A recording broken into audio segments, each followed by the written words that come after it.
మంది బుధవారం 18 అనంతరం మీటింగ్ వెళ్ళాలా. మనం కచ్చేపల్లి 3 బస్సులు వస్తాయి.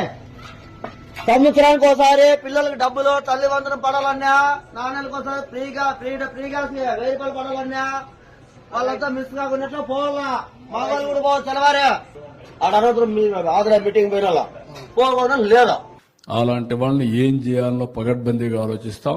జనాలు పెద్ద ఎత్తున వెల్లువెత్తి ప్రపంచంలో రావటం అనేది చూస్తా ఉంటే 10వ తారీఖున సూపర్ 6 సూపర్ హిట్ ప్రోగ్రామ్ ఉన్నది. సీఎం ప్రోగ్రాము సవేరా హాస్పిటల్ దగ్గర మన ఊరు తరపు నుంచి 3 బస్సులు పెట్టడం జరుగుతుంది. కావున సంఘం నుంచి ప్రతి సభ్యురాలు రావాలి మీటింగ్ కి. రాకపోతే వాళ్ళు లోన్ టైంలో కానీ పొదుపు టైంలో కానీ చాలా ఇబ్బంది పడతారు. ఏ సంఘం నుంచి ఏ సభ్యురాలు రాకపోతుందో ఆ సభ్యురాలకి 200 ఫైన్ వసూలు చేయమని సారే తెలియజేసినారు. కావున ఇది గుర్తించుకొని ప్రతి ఒక్క సభ్యురాలు మీటింగ్ కి రావాల్సిందిగా తెలియజేస్తున్నాను. అలాంటి వాళ్ళని ఏం చేయాలో పగడ్బందీగా ఆలోచిస్తాం. జనాలు పెద్ద ఎత్తున వెల్లువెత్తి ప్రపంచంలో రావటం అనేది చూస్తా ఉంటే